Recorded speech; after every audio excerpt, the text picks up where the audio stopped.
آگے اس کے بعد پھر ذکر آ رہا ہے مہر کا، چونکہ یہ نکاح کے مسائل چل رہے پھر مہر کا ذکر آ رہا ہے کہ اللہ کا حکم ہے کہ جب کسی سے نکاح کرو کسی عورت سے تو اس کا مہر ادا کرو.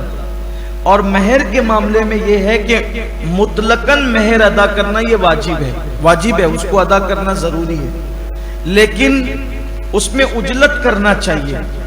کچھ لوگ مہر بہت تاخیر کرتے ہیں، بلکہ بعض لوگ کا حال تو یہ ہے کہ 4 6 بچے ہو گئے، داڑیاں سفید ہو گئی، 50 60 سال کی عمر میں پہنچ گئے، نکاح کو 40 سال ہو گئے، ابھی تک انہوں نے مہر دیا ہی نہیں. حالانکہ نکاح کے فوراً بعد مہر ادا کرنا چاہیے. یہاں تک فرمایا کہ بیوی کے قریب ہونے سے پہلے اس کا مہر اسے پہنچا دیا جائے. حدیث پاک میں آتا ہے کہ جو شخص نکاح کرے، یہ کیمیائے سعادت میں حدیث پاک موجود ہے.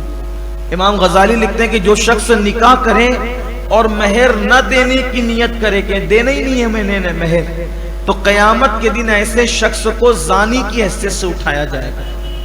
اس لیے مہر ادا کرو. بعض لوگ تو یہ کہتے ہیں 40 سال ہو گئے، وہی جو 251 150 روپیہ 100 روپیہ 111 روپیہ مہر باقی، ابھی بھی باقی ہے. دنیا کہاں پہنچ گئی؟ اس وقت کے 111 روپیے آج کیا قیمت رکھتے تھے، لیکن چونکہ وقت تو گزرتا گیا، پیسے تو بڑھ نہیں سکتے. اب جب وہ پیسے کی قیمت تو اتنی ہی رہی، لیکن پہلے ایسا ہوتا تھا کہ 111 روپے میں آدمی ایک مکان خرید لیتا تھا. ابھی 111 روپے میں ایک ڈریس بھی نہیں خرید سکتا، لیکن مہر تو بیچاریوں کو اتنا ہی ملنا، یہ ظلم ہے. اس لیے جلدی دے دو، جتنا بھی ہے دے دو، بلکہ اگر بہت پرانا ہے تو کچھ بڑھا کر کے اس میں دے دو تاکہ وہ کوئی زیور تو خرید سکے. اچھا، یہ بھی ایک غلط فہمی ہے کہ مہر کا پیسہ عورت استعمال نہیں کر سکتی. ایسا نہیں ہے. مہر کا پیسہ اگر عورت چاہے تو اس کے زیورات بنا کے پہن لے، اپنے ذاتی کام میں استعمال کر لیں. عام طور پہ ہمارے ہاں یہ مالیگاؤں میں یعنی کہ ماحول ہے کہ مہر کا پیسہ ملتے ہے تو مسجد مدرسے میں دیتے ہیں، اچھی بات ہے.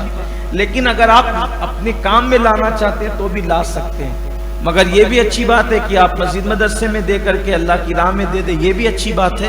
لیکن یہ غلط فہمی ہے کہ نہیں استعمال کر سکتے. ذاتی طور پہ ایسا نہیں ہے، ذاتی طور پہ بھی استعمال ہو سکتا ہے. وہ عورت کی ملکیت ہے، اس کی خاص، وہ جس کام میں چاہے استعمال کر سکتے.